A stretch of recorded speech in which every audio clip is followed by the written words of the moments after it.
where x belongs to 0 to 2 باي except باي over 2 باي over 2 اللي هي 90 طبعا and 3 باي over 2 اللي هي 270 عشان لو عملنا tan 90 undefined tan 270 undefined. Then find the points on the curve of this function at which the tangent is parallel to the straight line كذا. يعني لو كان slope of tangent m1 والslope of this line m2 طبعا لما يكون two lines parallel يبقى ايه السلوب are equal. فتعالى نجيب السلوب بتاع مين اللاين ده slope of the given line. m2 is equal to negative coefficient of x negative 8 divide coefficient of y يبقى 8 over 2 is equal to 4. Since the tangent is parallel to the given line, therefore m1 is equal to m2. يبقى ال m1 وليكن slope of tangent هنا slope of tangent اللي هو m1 is equal to 4.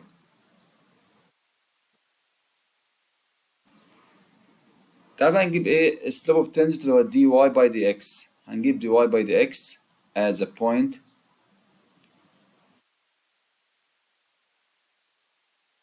هنا dy by dx طبعا derivative tan 6 square x 6 square x طبعا ده كله equal مين؟ equal ال 4 يبقى 6 square x equals 4 by taking square root يبقى 6x is equal to positive or negative 2 أو بمعنى تاني عملنا ايه cosine x اللي هو reciprocal of sec cosine x is equal to positive or negative 1 over 2.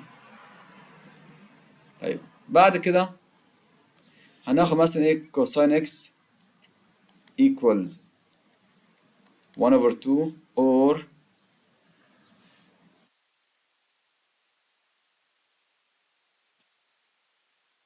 cosine x is equal to negative 1 over 2. هنا الكوساين positive يبقى in which quadrant؟ يبقى ال x angle x lies in the first quadrant or in the fourth quadrant. طبعا in the first quadrant x is equal to shift cosine half which is equal to 6 degrees. طيب in the fourth quadrant x is equal to 360 minus 60 which is equal to 300. طبعا لازم نحول للراديان ميجر هنا 60 over 180 باي يبقى باي over 3 وهنا 300 over 180 باي is equal to 5 over 3 باي. هنا بقى when cosine x is equal to negative half هنا الكوساين negative يبقى ال x lies in which quadrant؟ x lies in the second quadrant or in the third quadrant. طبعا الأول نعرف إن إيه لو كان cosine x is equal to positive half كان تبقى ال x ب 60 but we want the value of x in the second quadrant يبقى in the second quadrant x is equal to 180 minus 60 which is equal to 120. Convert it into radian measure يبقى 120 over 180 12 over 18 pi divide 6 2 over 3 pi. But in the third quadrant the value of x 180 plus degrees 180 plus 60 which is equal to 240. Then convert it into radian measure which is equal to 4 over 3 pi. بعد كده جبنا خلاص الايه الاكس coordinate للبوينتس يبقى هنا the points when x is equal to pi over 3 هنعمل substitution في الفانكشن when x is equal to pi over 3. طيب نخلي بالك ما ينفعش نستخدم ايه الديجري ميجر علشان نجيب البوينتس لان الراديان ميجر نقدر نمثلها على النمبر لاين، اللي هو باي اوفر 3 نقدر نمثل النمبر ده على النمبر لاين، لكن degree measure ما نقدرش نمثله على النمبر لاين. فهنا when x is equal to pi over 3 therefore y is equal to tan pi over 3 يعني tan 60. طبعا لو هتشتغل بالكالكوليتر يبقى تاخد بالك ان التان هنا ايه، لو تعمل tan باي over 3 يبقى لازم يكون الانجل ايه، لازم يكون مود راديان لو هتستخدم باي over 3. لو هتستخدم الديجري ميجر يبقى tan 60 which is equal to root 3. يبقى كده عندنا أول point the first point ال x هنا pi over 3 and ال y root 3 when x is equal to اللي هو ايه 5 over 3 pi 5 over 3 pi therefore y is equal to tan 5 over 3 pi is equal to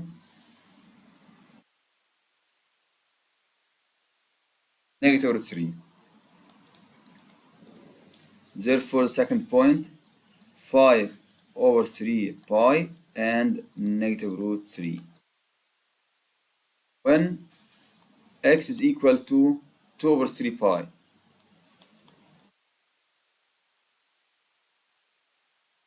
therefore y is equal to tan 2 over 3 pi اللي هو tan 120 اللي هو negative tan 60 تدينا negative root 3. يبقى the second the point 2 over 3 pi ده x coordinate and negative root 3. بعد كده when x is equal to 4 over 3 pi اللي هي 240 therefore y is equal to tan 4 over 3 pi اللي هي tan 180 plus 60 which is equal to tan 60 root 3. يبقى therefore the point هنا ال x coordinate 4 over 3 pi and positive root 3. يبقى كده جبنا ايه كل البوينتس. السؤال بعد كده find the points on the curve y is equal to sine 2x minus cosine x where x belongs to 0 to pi يعني from 0 degree to 180 degrees at which the tangent makes an angle of measure 3 pi over 4 with the positive direction of x-axis. يبقى هنا slope of tangent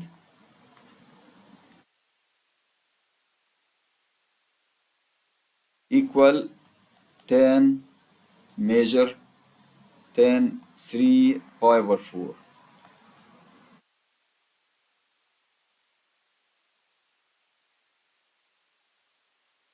طبعا هتلاقي دي 3 over 4 times 180 لو بالديجري ميجر يبقى 135 in degrees which is equal to negative 1. طبعا slope of tangent اللي هو represents مين dy by dx ده represents dy by dx at x is equal to وعايزين البوينتس هنجيب dy by dx ونخليها equal لمين لنيجاتيف 1. يبقى هنا عندنا ال y is equal to sin 2x minus cosine x therefore dy by dx is equal to derivative sin cosine 2x times derivative الانجل اللي هي 2 minus derivative cosine negative sin x اللي هي equal يبقى 2 cosine 2x plus sin x. هذه ال points at which the tangent makes an angle of measure 3 pi over 4. طبعا جبنا slope of tangent اللي هو ايه negative 1 يبقى عايزين ايه نجيب الايه البوينتس يبقى ده equal كده ايه negative 1. طبعا نحول الكوساين 2x دي لايه لساين x. عندنا كوساين ساين 2x زي ما خدنا في trigonometry يا اما كوساين سكوير x minus ساين سكوير x يا اما 2 ساين سكوير x minus 1 يا إما 1 minus 2 sin square x. طبعا وانت بتحل التريجونومتريك فانكشن لازم تخليها كلها نفس ايه؟ نفس الفانكشن، يا ساين يا كوساين ايه؟ يعني كل نفس الفانكشن. فهنحاول الكوساين تكس دي لايه؟ للحاجه اللي فيها ساين. فهناخد دي.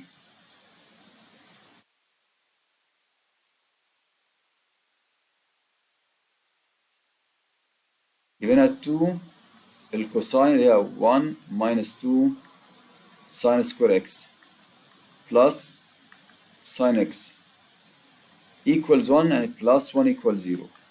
Now expanding 2 times 1 is 2 minus 4 sin power 2x plus sin x plus 1 is equal to 0. بعد كده نعمل arrangement يبقى negative 4 sin power 2x plus sin x then 2 plus 1 is equal to 3 equal 0. هنخلي الفيرست positive نعمل multiplying by a negative 1. So it will be 4 sin square x plus sin x هنا طبعا minus عشان times negative 1 وهنا ايه minus 3 is equal to 0 ونعمل factorize. ها هنا طبعا نعمل 2 brackets 2 sin x sin x 3 times 1 3. عايزين بقى ايه الديفرنس دي minus يبقى الديفرنس ايه 1.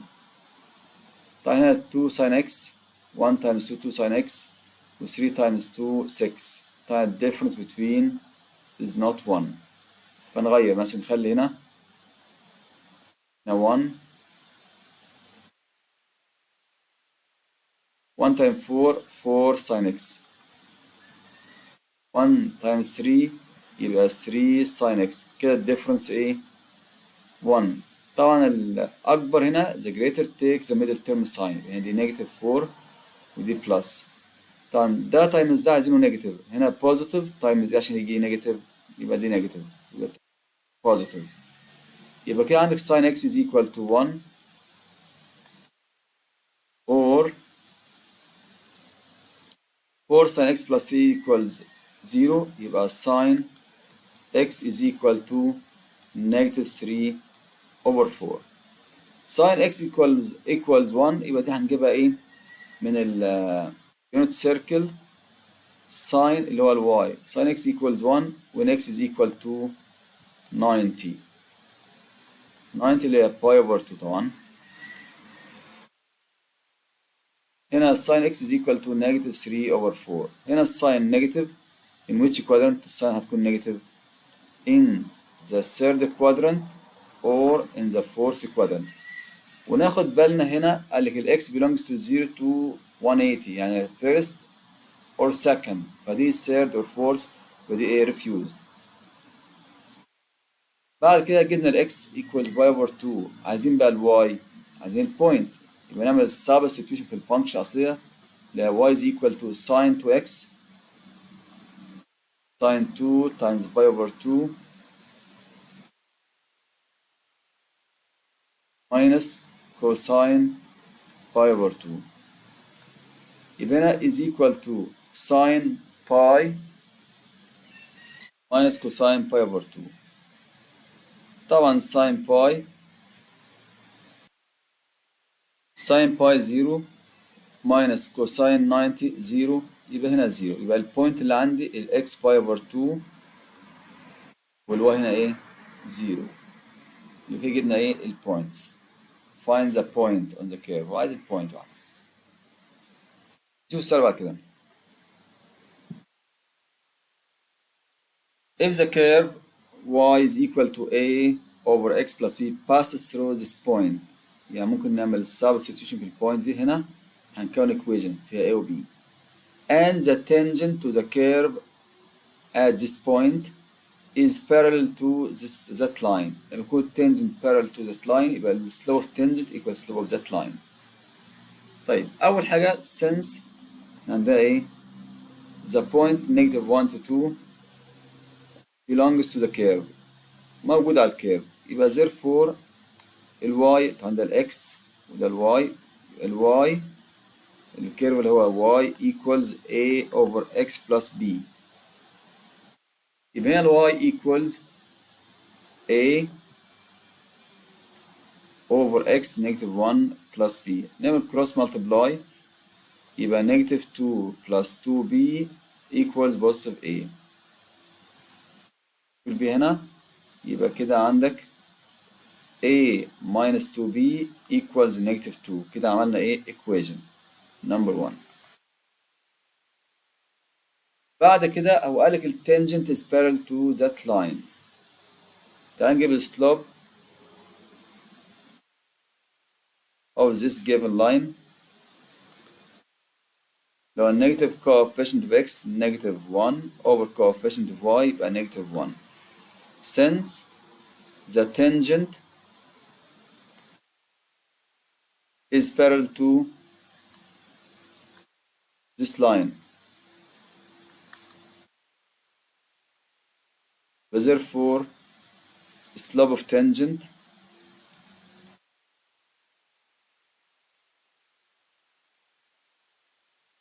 is equal to negative 1. slope of tangent اللي هو ايه dy by dx at the point.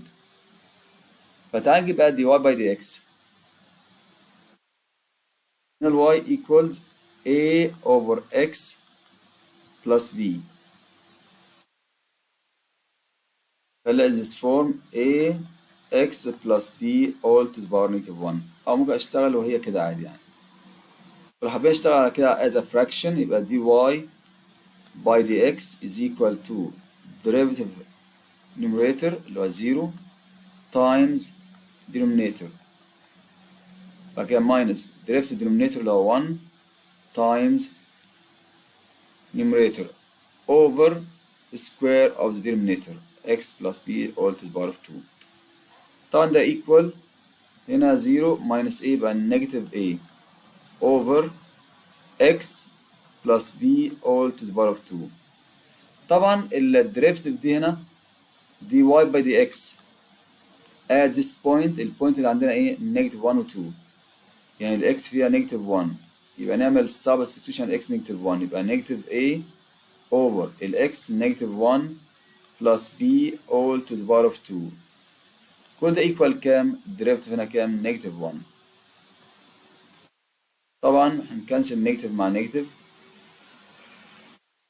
عندنا a over negative 1 plus b all to the power of 2 is equal to 1 over 1. Cross multiply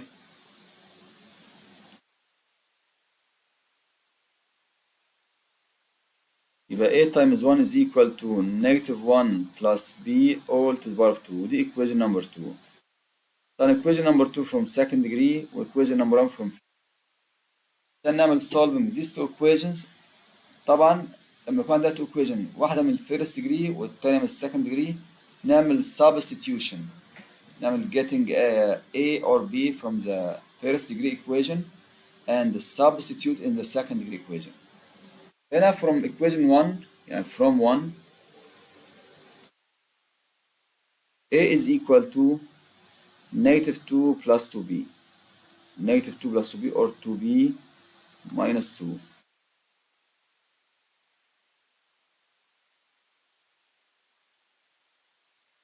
By substitution equation number 2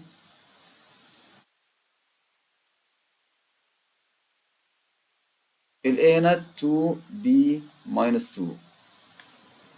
بعدين negative 1 plus b نعملها expanding يبقى 1 minus 2b plus b square. بعد كده نعمل ايه؟ نخليها zero equation other side with different sign and this يبقى b power 2 negative 2b minus 2b negative 4b positive 1 plus 2 positive 3 equal 0. نعمل factorization b square b time b. عايزين two numbers their product is 3 and their sum is 4 اللي هو 3 by 1. The last term is positive so the two signs are the same and like the middle term. So b is equal to 3 or b equals 1. طبعا هو عايز ال a وال b. بعد ما جبنا ال b هنا 3 equals 3 نعمل substitution in equation number 3 to get a.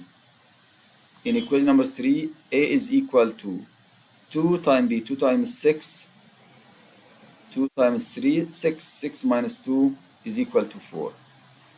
Or هنا a is equal to 2b times 1 b هنا 1 2 times 1 2 2 minus 2 0.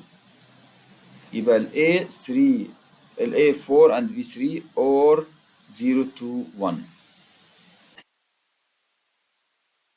طبعا انت بتحب تاخد بالك ان ال b equals 1 هنا negative 1 plus b. يعني لو ال b 1 هيبقى الدينومينيتور ده ايه undefined. يبقى السوليوشن ده نقول ايه refused. يبقى ناخد بس ال a 4 وال b 3. نشوف السؤال بعد كده. Prove that the area of the triangle bounded by the tangent to the curve y is equal to over x where x greater than 0 at any point on it and the two coordinate axes equals 4 square unit. طبعا الفانكشن اوفر اكس اللي خدناها في الفيرست تيرم هنا طبعا ده بوزيتيف وده بوزيتيف يبقى ايه في الفيرست كوادرانت في الثيرد كوادرانت. بس لو كان عايز ايه عايز الجراف ايه x more than 0 يبقى ناخد بس ايه الفيرست كوادرانت. Prove that the area of this triangle bounded by the tangent to the curve. هنا في tangent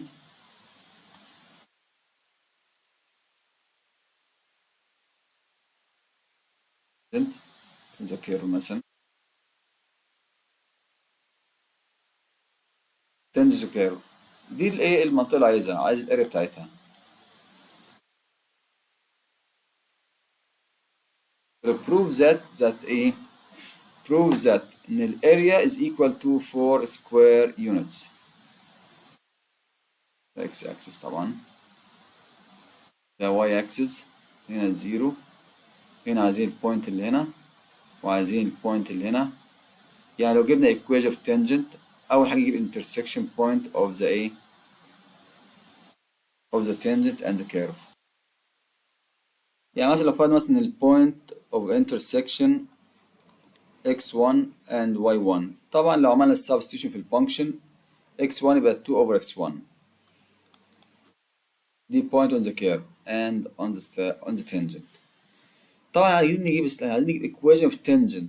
احنا محتاجين كده slope of tangent dy by dx is equal to طبعا ايه دي ال y 2 over x or 2x power negative 1 يبقى الديريفيتيف negative 1 by 2 negative 2x power negative 2 اللي هي negative 2 over x to the power of 2 dy by dx at x is equal to x1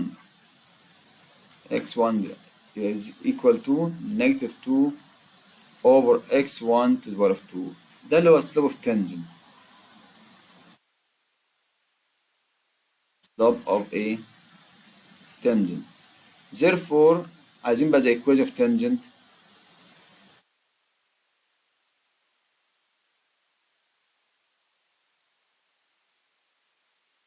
y minus y1 طبعا البوينت اللي عندي ادي ال y1 2 over x1 over x minus x1 اللي هي x1 is equal to slope of tangent negative 2 over x1 to the power of 2. هنعمل بقى cross multiply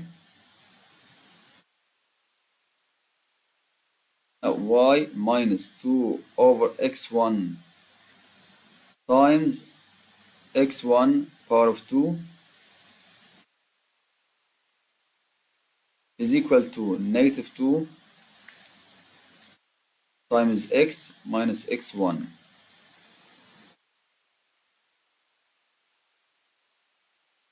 نعمل dividing أو ممكن على طول الصورة التانية اللي احنا عارفينها على طول y minus y1 is equal to m x minus x1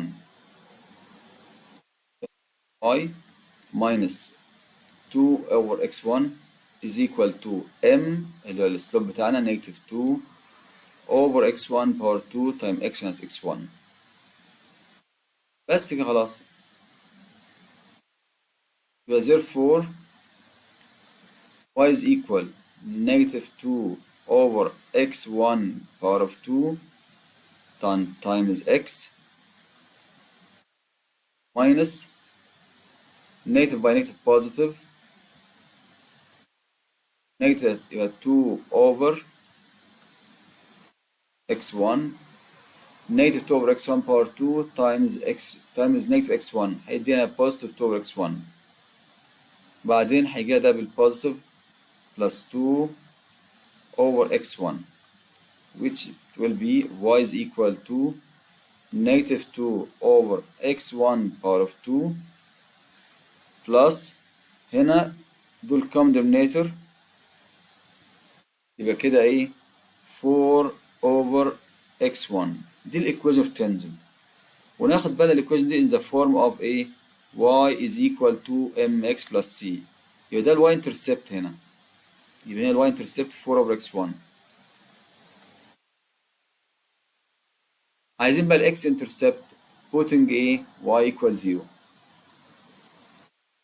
y equal 0 therefore يبقى ده كله equal 0 negative 2 over x1 power 2 plus 4 over x1 is equal to 0 then over x1 power 2 is equal to 4 over x1 cross multiply يبقى 4x1 power of 2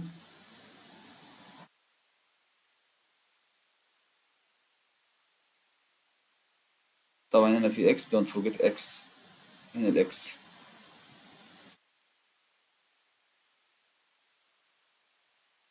خليها طبعا 2x negative 2x negative 2 over x1 power 2x هيبقى 2x over x1 power 2 is equal to 4 over x1 cross multiply يبقى x1 power 2 times 4 for x1 power 2 equals 2x times x1 يبقى 2x1 x عايزين x نعمل dividing 8 to x1 يبقى ال x is equal to 4x1 power of 2 divided by 2x1 which is equal 2 divided by 4 divided by 2 is equal to x1 power 2 divided by x يبقى x1 يبقى كده عندك ايه الانترسبت 2x1 0 ده الايه intersection point of the tangent with a x-axis يبقى هنا ال y-intercept هنا كام ال x-intercept 2x1 فعايزين الاريا half تايم البيس عن البيس اللي هي 2x1 والهايت ده اللي هو كام 4 over x1 therefore area of the triangle is equal to half times البيز اللي هو 2x1 times الهايت اللي هي 4 over x1 which is equal to half times 2 1 times 4 4 و x1 هيتكنسل x1 يبقى 4 square unit يبقى هو عايز يثبت ان الاريا prove that the area of the triangle bounded by the tangent to the curve اللي هو equal 2 over x where x is greater than 0 and any point on it and with the two coordinate axes equal to 4 يعني الاريا يعني التنجنت ده في اي مكان للكيرف ده هيديلك اريا كام 4 square units نشوف السؤال بعد كده find the area of the triangle bounded by the x-axis, the tangent, and the normal to the curve of the function f of x is equal to x power 2. طبعا الفانكشن دي فانكشن مشهورة جدا اللي هي the quadratic function. طبعا f of x is equal to x power 2. طبعا كده دي الفانكشن بتاعتنا عند البوينت 24 هنا في بوينت مثلا وليكن 24 this point عمل هنا tangent خلي بلون تاني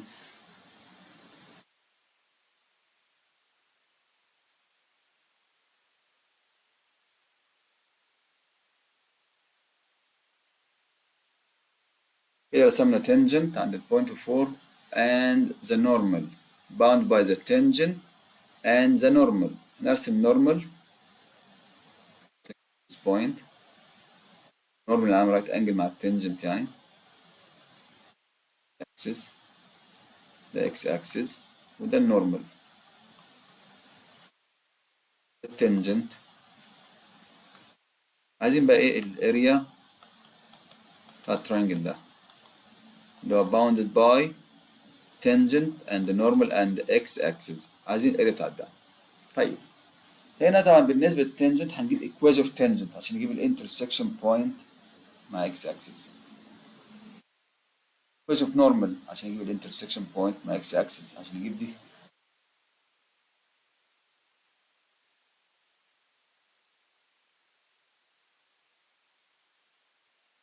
طيب يبقى هنا أول حاجة عشان نجيب equation of tangent أنت عندك ال y equals x power 2 dy by dx اللي هو x then dy by dx at this point اللي هنسميها slope of tangent البوينت اللي هي 2 4 الاكس ب 2 times الاكس 2 يبقى equals 4 ده بنسميه ايه؟ slope of tangent. slope of tangent 4. طبعا عايزين slope of normal بعد كده يبقى 1 negative 1 over 4. تعالى نجيب equation of tangent at this point.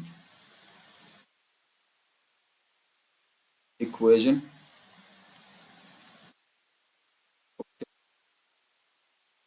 طبعا y minus y1 اللي هي ايه؟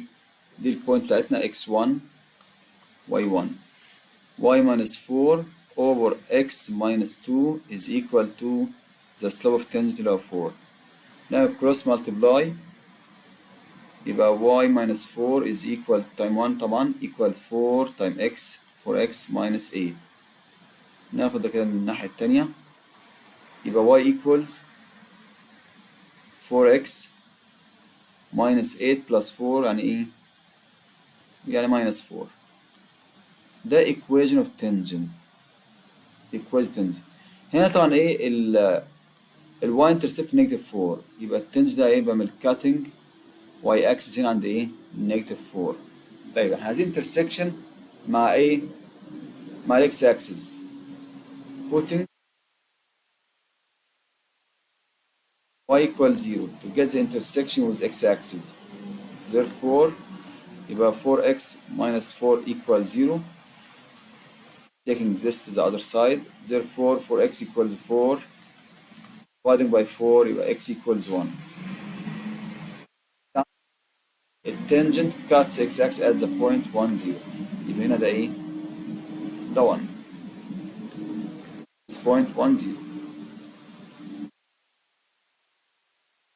نجيب equation of normal at the same point. Slope of normal. The slope of normal is equal to negative 1 over slope of tangent اللي هو 4. Therefore equation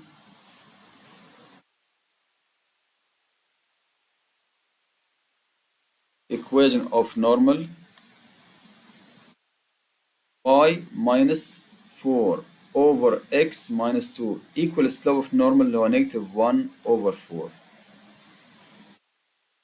يعني كده انت عندك ال y minus 4 over y minus y1 equals m اللي هو negative 1 over 4 times ال x minus x1.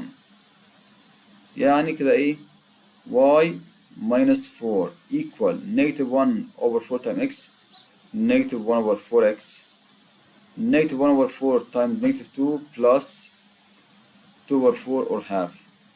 بعد كده ناخد دي الناحية التانية يبقى therefore y is equal to negative 1 over 4x plus 4 and a half. half plus 4 4 and a half or 9 over 2. ده equation of ايه؟ of normal. هنا ال y intercept طبعا 9 over 2 يبقى النورمال ده cutting y axis at ايه 9 over 2. انا مش محتاجها طبعا. cutting x axis هنعمل ايه intersection مع x ايه axis. okay putting y equal 0 هنا يبقى therefore a negative quarter x plus 9 over 2 equals 0. يعني quarter x equal to 9 over 2 multiplying both sides by 4. يبقى ال x is equal to 9 over 2 times 4 يبقى 18.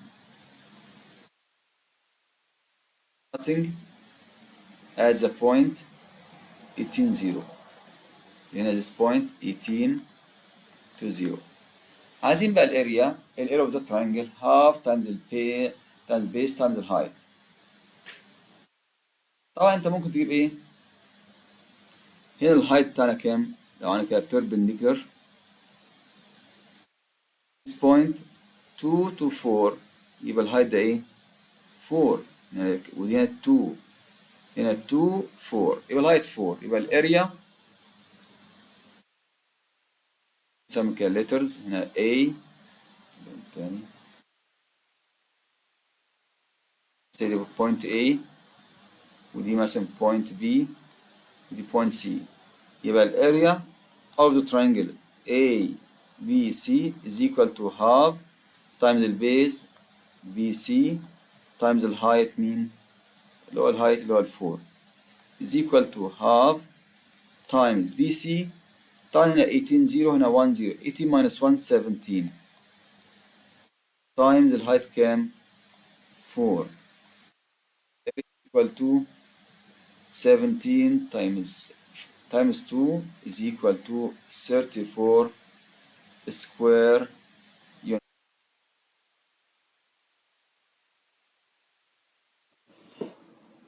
وبكده يكون خلصنا ده فيديو النهاردة، وإن شاء الله نلتقي في فيديو تاني عن حل hard problems on differentiation. أترككم في رعاية الله وحفظه. السلام عليكم ورحمة الله وبركاته.